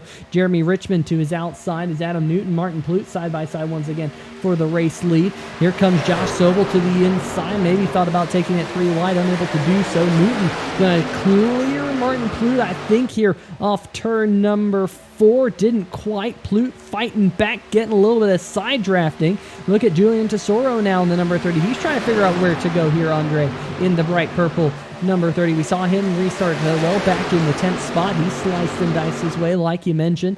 Some really, really strong racing happening right here. Here comes the number 8, Martin Flute, diving back to the inside for the race lead. The Kansas revolving door continues here with 17 to go, come to 16 this time. I tell you what, Martin Flute could have a damaged truck. He could have a truck where the setup's just a little bit off. He could have a track that maybe doesn't agree with his driving style, but no matter what, I don't think the words give up are in his dictionary. I don't think they're in his vocabulary. This is a guy who just wheels it. Doesn't matter where he's at or what the circumstances are, he never quits, and it pays off so well. Every week, 3 wide for the lead. The 75, Joshua Sobel makes a bold lunge into the lead, passing not 1 but 2 cars for a double overtake into P1. He's going to lead this lap, but we'll see how long it lasts as the 29 and the number 8 are getting great runs out of the corner. It's the crossover. Martin Flute back to that white line. He's got the advantage through 1 and 2. Can he slide up and take the solo lead, make the block? Yes, he can. Flute is back to P1, but again, the 75 charges that momentum on the top line, uses it to get side-by-side contact. The 29 loose, sliding through 3 and 4. He got a little bit of help from Julian, but he gathers it up, and that's going to put him P4. There's some great racing happening out there on the racetrack. Tesoro drops down to the inside, makes that move. Now look at this big group, and we got a wreck. The 971 is around back there. Tellier is involved as well. Just picked up that Brookstone Animal Hospital Lucky Dog Award. Looks like the number 14, Jeff Price, involved. The 971, Nathan Maurer went around. I was just about to say that looked like as close of a group as we had all night long. Out there racing hard. Let's see if we can break down this one in the 3-wide TV slow motion. They went 3 wide here, and Maurer in the middle, Bellinger on the top side. There was a little bit of contact there, and just not a lot of room given at this point in the race. Unfortunately, Bellinger gets a lot of front end damage. The 971 and Nathan Maurer going around. And look at Jeff Price and Mike Floppy Taylor. Absolutely nowhere to go for those 2 drivers. Tough break for the number 14 there and the 97. Yeah, that is heartbreaking for Tellier. He fought so hard to get that Brookstone Animal Hospital Lucky Dog Award, and he really had a lot of speed in that truck. He was vibing with this track. He knew what he needed to do to get up front and to run with these leaders, and had a shot at win number 2 on the season. Just was not meant to be, as a little bit of net code is going to turn the 917 around. And this is what happens when these guys are pack racing like this. Really nobody's fault once this kicks off. It's really just point your truck somewhere and hope that the wrecking cars don't skid into your lane. That's all you can do as we go on board here. There it is, right in front of them, just nowhere to go. Nothing Tellier can do to avoid that. We're going to go on board with the 14. He was a ways behind this, so he saw all of this kicking off, got a good view of it at least. Right there you can see the smoke, and you know, he did the right thing. They always say, aim where you think the car, or aim where the wrecking car is, because the wrecking car is going to skid out of the way. And that's generally the wisdom. And he did. He pointed at the wrecking car, but unfortunately, it didn't really move down the track like you would have thought. It just kind of stayed in the lane and nowhere to go. So a lot of damage and not much time to fix it with only 12 to go. So race back in the hands of some of these short-run heroes, I would say. Joshua Sobel, Martin Flute, Tristan Maher in the 17 as well, pretty good short run speed. And more bad news for Philip Scott. You know, he has a very good long run car, but that advantage doesn't really mean anything now. Yeah, that is true. You see the field just now working their way up onto the racetrack. Julian Tesoro did stay out. He will be your race leader. But Andre, let's see if we can dial up maybe one of those drivers involved. Let's see if we can dial up the 997. I believe you've caught up with Mike Floppy Tellier. Mike Tellier, you got a copy? I do. Well, Mike, heartbreak late in this race, I think, is the only way to describe it. You fought so hard for that lucky dog to get back up on the lead lap. We know that 97 had a good motor underneath of it. You were absolutely turning some heaters and battling for the lead earlier in the race, but it just wasn't meant to be. What happened to that accident from your perspective? Honestly, I couldn't see a thing. I was just kind of following Jeff around, riding. Like, I knew the wreck was coming at some point in time. I was just kind of riding behind Jeff Price, hoping to make it a couple more laps and dodge the wreck. And then by the time I saw tire smoke, I had already either ran into Jeff or not, got collected anyways. Whatever happened, I don't even know. I know there was Jeff, and then I know there was a car kind of to my right as we ran into each other, and it's just unfortunate. It was really fun racing tonight. Yeah, the racing looks like a blast out there. You guys have been side by side, bumper to bumper, just passing like crazy. I mean, passing seems to be more than doable tonight. I got to ask, so really we only have had 2 cautions for cause. A lot of the field left on track when that accident happened right there. Was that something you were kind of expecting? Were you kind of expecting a big one towards the end of this just because we'd stayed green for so long and things were heating up? Yeah, I was 15th. And only 2 seconds behind the leader. We were basically super speedway racing here tonight, but lifting into the corners instead of just flat out. But like I said, I kind of knew there was going to be a wreck. I was just hoping to avoid the wreck, and then get some new fresh tires on there and have a good little shootout. Like what's going to happen. Unfortunately, I'm sitting here watching like you guys are. And one last question. Obviously you have had a good season so far. You got a win on the scoreboard, and even tonight, it didn't end the way you wanted it to, but you showed again. You've got the speed to get win number 2 potentially coming up. How's the confidence going into next week? Well, I'm not going to be here next week. I'm only here part-time. I have my kids every other week, so this is my week racing. I don't even know where you guys are. I come in here, I just show up for trophies. And thankfully, Sky Motorsports lets me show up, gives me good equipment, and I go trophy hunting when I'm here. So, absolutely. Well, we wish you the best of luck next time you do race, and we also hope you have some good family time and enjoy your time with your family there, and when you're not racing. And thanks for your time, Mike. Yep, thanks, guys. Enjoy the rest of the race. All right, and rest of the race we shall enjoy. Coming to just 9 laps to go. Pace car is on pit road, and look at this. The field stacking up. They're wanting to go, but Julian Tesoro is waiting to the last moment. Lots of games being played out there, and looks like the 75 of Josh Sobel is going to win the race off towards turn number 1. Remember, Tesoro did not pit. Big surprising call, and we are back under caution here, Andre. I don't know if we waved off the green flag or what. We are going to re-rack them and do it again here. All right, so it looks like via the in-game race chat, Julian Tesoro was given an EOL penalty. I believe the way that he restarted was deemed illegal. If I had to guess, now I'm no expert in the rules of the league, but it looked like he did goose it up. He did give it throttle, and then he got back on the brakes. So he had 2 acceleration points, which in real-life NASCAR would be deemed illegal. And I'm assuming this league has a similar rule because Julian Tesoro was given an EOL. He's going to bring it down pit road, and it was league admin Justin White who threw the caution back out, extended this, and we're going to stack the field back up. So Julian Tesoro makes his way down pit road. Yeah, well, look at that. Look at the RPM gauge. That kind of shows it. Let's go maybe one more time. Watch this RPM gauge. So this is coming to the green flag. That gauge is right now at about 4,500 RPM. You see it right there on that the tachometer right next to his left hand. Then he gasses it up, gets to about 5,500 RPM, and then gets it up to about 6,000 RPM, and then finally gives it the gas that he needs. So there was a couple of spots where he kind of got that green flag zone, and people obviously were kind of going off of that, and Tesoro's going to get back out there, but we are going to be under caution flag here, racing pace car out there. Let's see if we can get a quick word. You know what? Poor Garrett Austin. I kind of just said, hey, it's a little bit too late for an interview, but and then we go straight back to caution flag. It looks like Jimbo is picking up one of our good Brookstone Animal Hospital Lucky Dog Awards. He's going to make some use of this. I think he's going to be back on the lead lap after picking up that Lucky Dog Award, courtesy of our friends out of the greater Atlanta, Georgia area, the Brookstone Animal Hospital, always sponsoring the fantastically named, I don't think you can name it any better, the Brookstone Animal Hospital Lucky Dog Award. Let me see if I can get Garrett Austin back. He said they can jump on.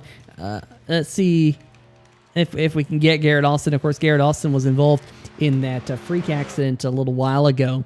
And see if we can just get a quick word with him when he got launched up into the air as the iRacing pace car lights continue to twinkle atop the Ford Mustang up there. Just seeing if he's jumped in. Well, let's see if we get that quick word. Here we go. Garrett Austin, Peter Short, 3 wide TV booth. You got a copy? Let me try that one more time. Garrett Austin, Peter Short, 3 wide TV booth. You got a copy? Oh, nope. Well, he keeps jumping back down into the interview waiting room. Perhaps he's not ready there. Let me try one more time to drag him up here into the booth. Garrett Austin, Peter Short, 3 wide TV booth. You got a copy? I'm going to say, unfortunately, no. Try one more time. Garrett Austin, Peter Short, 3 wide TV booth. You have a copy? Unfortunately, it does not seem like we have Garrett Austin. Was hoping to get a word with him, Andre, and get his take of the wacky iRacing physics that sent him careening into the catch fence here tonight. But unfortunately, it seems like maybe some technical issues there that we're unable to get him on the blower, as the Australians like to call the cell phone.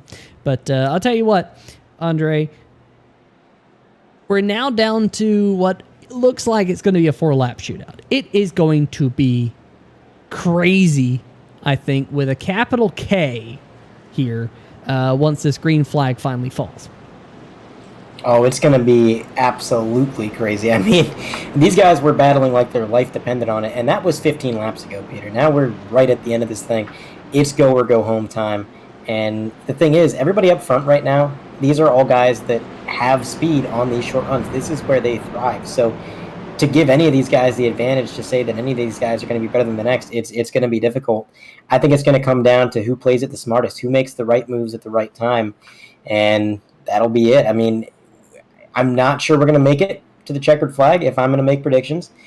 Not that I'm, willing another caution onto the field. I'm hoping we can stay green, but I would not be surprised if we see one more yellow. And of course, we're in that range where if we get another caution flag, it will give us a Beer Street Journal last call. We don't call them green, white checkers. We call them the Beer Street Journal last call. And, of course, this is thebeerstreetjournal.com, 175 here tonight at the Kansas Speedway. Pace car heads on to pit road. Will this be the final restart here tonight? Let's find out. 4 laps to go. The number 75 of Joshua Sobel is your race leader. He gets on the loud pedal this time. Everyone nice and clean. Tristan Maher trying to hold on to the second spot. Martin Plute, though, looking to the inside. Jeremy Richmond on the high line did not get a great restart, but we're going to be 3 wide for the race lead as we head through turns number 1 and 2. Plute's going to go 2 for 1 there and get the race lead. That is the 3rd or 4th 2-for-1 pass for the lead we've seen tonight, Peter. But it's not going to last long. Looks like Maher getting a good run on the outside. Jeremy Richmond, we've not talked much about him tonight, but here he is in 3rd, making a bid for 2nd place. I mean, just side drafting all over the place to get the entire field, trying to drag each other back and just claw and scratch for every little bit of position and every little bit of arrow that they could possibly get. Martin Plute holds on to the lead for this lap, and he kind of staves off the charge from Jeremy Richmond as Jeremy gets loose, puts him down on the apron. He's going to bleed a few positions all the way back to 6th, now 7th place, as the number 2 of Justin White makes his way around him on the high line. And in front of Justin White, we've got near contact, the 99 and the 29. Door slam coming through the tri-oval for 4th place. Both of them keep it pointed in the right direction, and while these guys battle for 4th, there's a battle for the lead still going on. Tristan Maher right behind Martin Plute. Some crazy battles. The number 2, we have not talked about him here tonight. Look at Martin Plute trying to weave and dodge his way to break that draft on the backstretch. Coming to the white flag this time. We will not have a Beer Street Journal last call if they can make it to the start-finish line and see out that white flag. Martin Plute just 1.5 miles left here at the Kansas Speedway in the BeerStreetJournal.com. 175 to try and get the win. Maher trying to run him down in 2nd. Tristan Thuggy Maher, who won last week, got the monkey off his back. Trying to go back-to-back this week here at Kansas. Not able to find anything down the backstretch. Martin Plute, who started this race on the pole but spent most of the race around the 6th spot, gonna come out of turn number 4 and take the checkered flag. What a finish by Martin Plute, getting the job done. Man, coming through those last few corners, I don't know what must have been going through Plute's mind, because on one hand, you want to run that high line. You want to carry as much speed as you can as the leader. But at the same time, you got that 17 right behind you, and Martin Plute had to run a low line. He had to take that away from him to make sure that Tristan could not throw a slider on him late into this race and take the lead. So he ran that non-preferred line, put that 17 in dirty air, and it was a gamble, but it worked flawlessly. Martin Plute taking home his first win of the year, and in dramatic fashion. And again, I don't want to say I called it, Peter, but kind of called it. Well, Plute actually won back at Daytona to start off the season. Got that win in the Stay Tuned Sports 300 that we had at Daytona. So this is his first win on a Speedway. this season. And like we mentioned, Andre was trying to get his way back up to the points lead. Well, this is going to help for certain here tonight, as he burns it down right there on the start-finish line. A well-earned win for that number 8 Ford F-150. I got the memory of a goldfish. I don't know how I forgot he won Daytona, but yes, second win on this season for Martin Plute. And man, oh man, some great burnouts there. Looks like Matt Cherry might be out on track, maybe joining him in a little bit of co-celebration as he's working his way down past pit road, going backwards. Looks like Matt Cherry is going to step on the accelerator here, try to catch up to Flute. But man, that was a fantastic race. Just battles everywhere on track, never a dull moment. Not too many cautions, just enough to keep things exciting. And like you said, Peter, now some drama in the point situation. Martin Plute inching closer and closer to the top spot in the point standings. Yeah, going to be interesting to talk to our top 3 finishers here tonight, starting with Joshua Sobel, who had such a good run all night long. Started up there near the front of the field, just wanted to have fun, and I bet you that driver of the number 75 had quite a bit of fun. Quite a bit of fun. Let's see if we can talk to Joshua Sobel. Joshua Sobel, Peter Short, 3YTV booth. You got a copy? Oh, yeah. Well, that number 75, you were in the chat before the drop of the green flag. You said you just wanted to go out there, have some fun, and sure enough, fun you had, because finishing in third here tonight must have been a wild ride. You were up there at the front. You had that lead there on that final restart. Anything you think you could have done better on that restart? Yeah, I mean, going into 1 on the low side, I just wasn't a fan of, and I was even on new tires, so I was like, well, maybe I'll get the run out of 2, and then at least from there, dip it low into 3 and 4, like I've kind of pretty much been doing. And I completely screwed the restart. And that's pretty much it.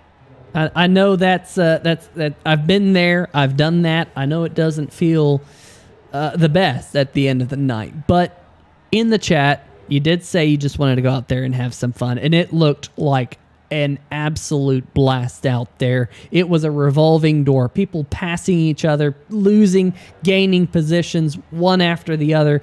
It was wild. Tell us about it from your perspective. This is probably the most fun I've ever had with the trucks, to be completely honest with you. I had zero faith in myself coming into this race, because I really enjoyed it with the Xfinity last night and had a lot of fun with it as well too, and finished top 5 there. And then coming into this, I was like, yeah, I'm just gonna do this for fun. And it ended up being like, okay, I'm actually understanding what's going on here, and I was getting faster and faster, and I had a decent little gap, and I was like, all right, I'm just gonna keep doing what I'm doing. And sure enough, everything just kind of played right into my lap like it should have. And up until the last restart. But like I said, I'm not really racing for points, unfortunately. I know these guys, like Martin and everybody, are racing. So I was just trying to put on the best show I possibly could, honestly. Well, and of course, that leads me kind of to the next question. You're not out there racing for points, but next week we have a fun little road course at Knockhill. Will you be there for that one? Oh, yeah. I'm a fan of road courses, so I'll definitely be there. Hopefully, if work allows me to be. I have a new job. I moved to a new city, so it's been hectic the last, 3 weeks now, so I still haven't really settled in yet. Well, hopefully we can see you out there on the racetrack, because it's going to be a racetrack that's new for a lot of people and new for us here on 3Line TV. We never broadcasted at Knockhill before, so I'm looking forward to it, going outside of the United States even for that one. I'm really going to have a lot of fun there broadcasting that, and hopefully you do out there on the racetrack. We're looking forward to seeing you and exactly what you can do next week. Before I let you go, Josh, anyone you want to give a shout out to? Oh, yeah, absolutely. Brantley for watching the race tonight. Harpoon Design, obviously, he's the one that paints all my schemes and everything like that. Love the cotton candy theme that I'm running with a couple of cars. It's nice and bright, just how I like it. ShopAngryDuck.com, a lot of apparel that you can get from this guy. He also does vinyl work on race cars and stuff out of Ohio. I'm glad for him to jump in on top of this as well, too. NSRA for putting everything together, even though I'm not really racing full time, which kind of sucks. And of course, the team TNR over there. Garrett was supposed to make it, didn't look like he made it, so that's unfortunate. But Mike and Jason wasn't here, but Philip Scott had a hell of a run. Tristan had a ton of fun racing with him as well too, and Martin for coming out of nowhere down low and won and taking it and holding on to it. So I had a hell of a time. It was so much fun. It was a whale of a time up here in the booth. It must have been a whale of a time behind the wheel. Josh, congratulations on finishing on the podium here tonight, and hopefully we'll see you again next week. Yes, sir. All right, folks, that's going to do it with our third place interview. Now, let's see if we can get Andre Grandbush hooked up with tonight's runner-up, last week's winner, Tristan Maher. Tristan Maher, you got a copy? I got a copy. Well, Tristan, you got a sensational win last week, and now you're backing it up with another podium. Seems like the 17 machine's on a bit of a roll. The end of this race was exciting, and you were a big part in making it exciting, right on the bumper of our ultimate winner there, Martin Flute. Walk me through the last few laps from your perspective. Well, honestly, the last few laps just comes down to I didn't have the race awareness that I probably should have, and I didn't realize that there was only like 3 laps left to go after the restart. So I wasn't running it as hard as I could at the very beginning, like the first 2 laps of that run. And then when I realized there was only 2 laps left, I was like, oh no, I need to start driving it. And I caught up. I obviously just waited too long. I did get to his bumper at the very end. Maybe 1 or 2 more laps would have been able to take him, but it was a good race by him too. Now, just from the booth up here watching you guys battle, this race looked like a lot of fun. I mean, you guys were passing each other pretty much left and right, just overtakes for the lead constantly, battles all throughout the field. What was the racing like here at Kansas tonight? The racing here was fantastic. Probably, I would go as far to say as the racing at this track was probably the best race of the season. This track just works so well. Like the high side isn't really viable in the very beginning on fresh tires. The low side after a restart's definitely where you want to be.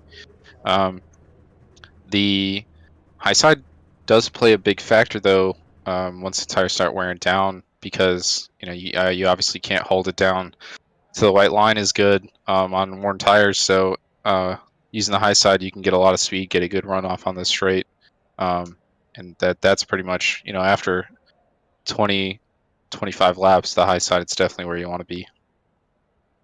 Now, coming into this week, it looks like you were second in points, and Philip Scott was the points leader going into this race. You definitely gained some ground on him. You beat him by a fair few positions there. He finished back in 6th, so you're closing in on the points lead. How do you feel about a championship run? I'm hoping this could be a championship season. I feel like I'm doing good. I'm executing for the most part during the races. I'm making a couple small mistakes. I had an incident this race where somebody was pitting and they didn't call it out, so I got really loose coming off turn 4. And once you get loose at this track, I was on fairly fresh tires. Once you get loose, you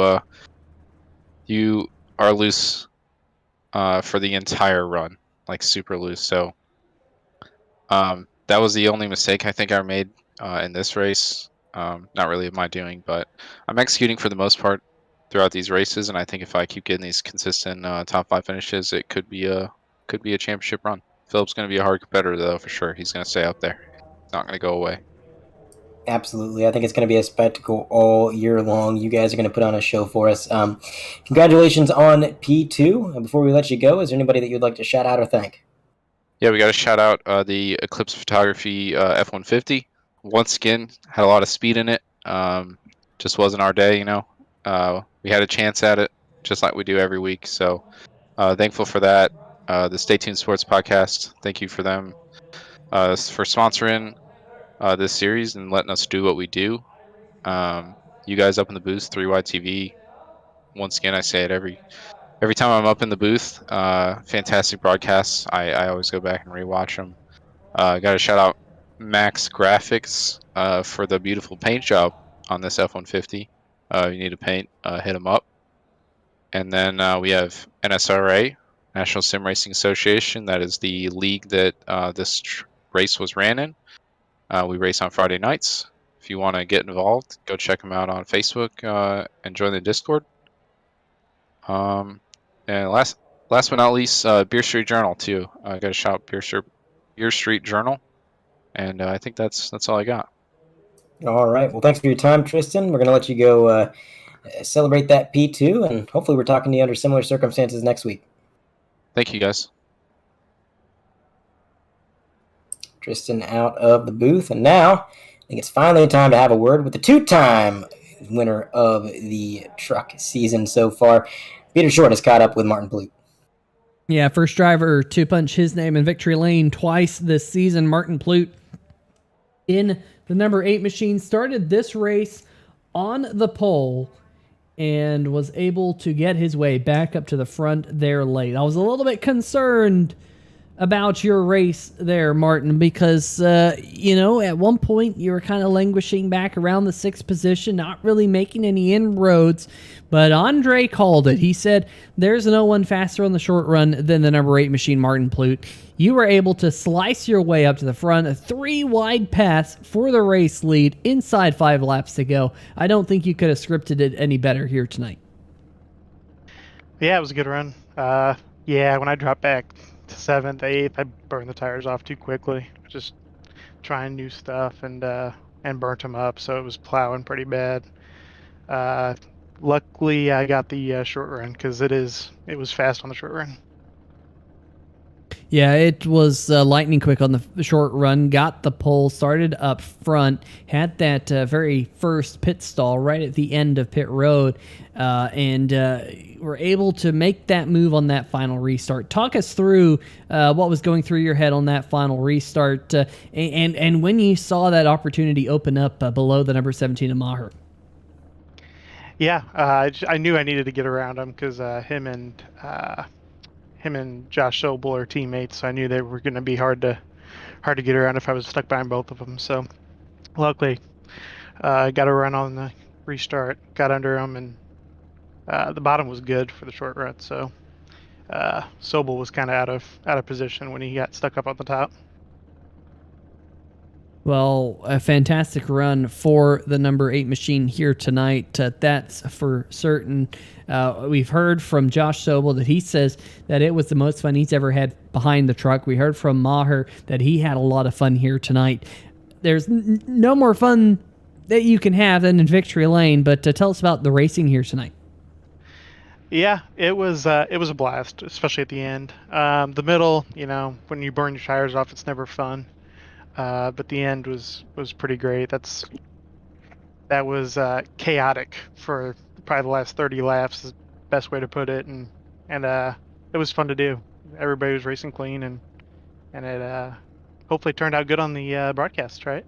It was a stellar broadcast, that's for sure. One of the best broadcasts I've had here on the channel in quite some time, mainly because there was something happening all over the racetrack every single lap. But Martin, you've won at Daytona on the Super Speedway. Now you've won on a Speedway. What about the road course next week at Knock Hill? Don't count on it. Turning right is not my specialty. Well, It'll be an accomplishment just to keep it on track for the whole race. Well, it's a new course for everyone here. First time the NSRA will head to Knock Hill. First time we've ever broadcasted that particular track here on the channel as well. So it's going to be new for all of us next week. We're going to have to learn all the corner names and all that. Going to be a lot of fun to have that. And who knows what might happen there with it being a new track for a majority of the field next week. Going to be one that everyone will want to tune in for right here on the channel. Same place at 8:55 next Friday night. That'll be May 20th. But before we let you go, Martin, anyone you want to give a shout out to? Yeah, thanks to Chris over at MaxGrafix for this beautiful truck. Beer Street Journal, Stay Tuned Sports Podcast, everybody who keeps this thing going. It's a good old time over here, and it's great to do every week. It definitely is. Martin, thanks for joining us here in the 3Wide TV booth. Go celebrate your second win on the season. We'll be likely moving up back to second place in points after this victory here tonight. And we'll be keeping our eyes on that number 8 machine for a surprise next week at Knock Hill. Yeah, I'll see y'all next week. All right, that's going to do it with our post-race interviews. A great race here tonight. Andre kept us, again, on our toes all the way to the checkered flag, like they've been doing all season long here in the National Sim Racing Association. Let's see if we can dial up our final race results. However, for all of you at home for the BeerStreetJournal.com 175, Andre, why don't you take it away here with our race finishers? Race winner, of course, we just talked to him. It was Martin Flute in that number 8, the first two-time winner of the season so far. Had a great run tonight, getting it by about a tenth over second place. Tristan Maher backing up his win with a nice podium this week. And Joshua Sobel, again, part-time driver, just showing up to have fun, and well, can't have much more fun than finishing on the podium. Justin White is going to be P4 in that number 2. Quietly good run. We didn't talk about him a whole lot tonight. But man, oh man, after those last 2 cautions, he snuck his way up through the field. There he is in the top 5. Jeremy Richmond rounds out the top 5. Another driver that kind of had a late race resurgence. And behind him, Philip Scott just had some poor luck, had a long run car, but the race came down to a short run. But even still, held on to it best he could, got a good point stay out of that race. Brings it home P6. Julian Tesoro getting a late race penalty for the way that he restarted the race. Still winds up bringing it home P7. Anytime you can get a penalty and bring it back inside the top 10, I don't think you can really complain. Matt Cherry, P8. Randy Perdue, 9th. And running out your top 10 is going to be Vinny Valvano. 11th, just outside there, is going to be Adam Newton. He had a great mid-race surge, but just kind of fell apart towards the end. Brings it home just outside the top 10. Brock Salvati, newcomer to the league, brings it home 12th. Tyler Bellinger at 13th. David Buell behind him. Jimbo is going to be P15. Patrick, after getting that lucky dog, I should note, he was able to hold on to that 15th position. Patrick Morrison in the 94 truck brings it home 16th. Nate Maurer and Mike Tellier involved in a late race incident. They're going to be 17 and 18 respectively. Jeff Price also involved in that late race incident, brings it home 19th. Garrett Austin getting slingshotted or bungee corded by the wall, whatever you want to call it, unfortunately falling victim to iRacing's occasionally shoddy hit detection, brings it home P20. Stephen McDonald kind of fought damage all night long. He was involved in one of the first incidents and just never could quite get the RPMs back in that machine. Finishes P21, 68 laps down. Behind him, you've got Travis White, Adam Lichty, and Ben Mashburn rounding out the field. Well, definitely a couple of drivers will be leaving Kansas Speedway, hoping they can turn things around next week at Knock Hill. Going to be a lot of fun to go to one of 3 road courses on the season, Andre. Of course, we go to Knock Hill. Then we're going to have a street course, the Chicago Street Course mid-season. And then in the final chase, we're going to have a race at Watkins Glen. But I don't really know what to expect next week, Andre, but the only thing I do know to expect is that the drivers of the NSRA have been putting on a show for us, and I expect nothing less next week. Yeah, I mean, this race was, honestly, just another one in the books. We haven't had a bad race all year. It's been exciting for the drivers. It's been exciting for the spectators. And this was just another example of how this league's putting on fantastic shows, and I'm really looking forward to the next week. Honestly, I've never even heard of Rock Hill. I have no idea what the track even is, and I can't imagine the drivers do either. So it's going to be a learning experience for them and for us. And if you want to see it all happen live, it's going to be right here on 3Wide TV. That's right. I want to give a big shout out to those people who are in the chat here tonight. If you want to give thanks, you can give thanks. You can give a super thanks as well if you're watching this on demand and you feel compelled to give a little bit of a monetary donation to us here at 3Wide TV for what we do each and every week, feel free to do so. We got one this week. Big shout out to Stan Hausman, who was not in the field here tonight. Took the week off, and Stan will be back next week. And unfortunately, we didn't have the Beer Street Journal truck in the BeerStreetJournal.com 175. But big shout out to BeerStreetJournal.com for sponsoring tonight's race. Also, one of our series sponsors all season long. Speaking of sponsors, we also want to give out our Simbox Biggest Mover of the Race Award. That's going to go to Justin White in the number 2 machine. He picked up 14 spots on his way to a solid, solid 4th place finish in the number 2 machine. So congratulations, Justin. Biggest Mover of the Race Award, courtesy of our friends over at Simbox. Check them out, facebook.com/SimboxPC. Of course, Stay Tuned Sports Podcast, there's a link to their Podbean in the description. If you want to go listen to their podcast each and every week, they talk about sports, hence the name, Stay Tuned Sports. You can go check out their podcast in the description. MaxGrafix.co, great place to check out some iRacing paint schemes that you can add to your stable. Go hit up our friend Chris Darling. He'll make you a great looking scheme. Brookstone Animal Hospital gave out a couple of Brookstone Animal Hospital Lucky Dog Awards here tonight. BrookstoneVet.com in the greater Atlanta, Georgia area. Taz Racing Customs at Facebook.com/Taz Racing Customs for custom diecast needs. Eclipse Photography and JNR Craftworks for all of your custom cool item needs. They can craft it up. Some really cool stuff they have at JNR Craftworks, so you can go check out their website. There's a link into the description of the video as well. But there's going to be a lot of fun next week here on the channel. Really looking forward to it. I love road courses. A couple of drivers here do. Some love them, some hate them. It always is interesting to see how they go as they twist and turn their way around the track. And we have another twist and turn in the season. Folks, that's going to do it for us here tonight on the channel. Have a good night, stay safe, and we shall see ya!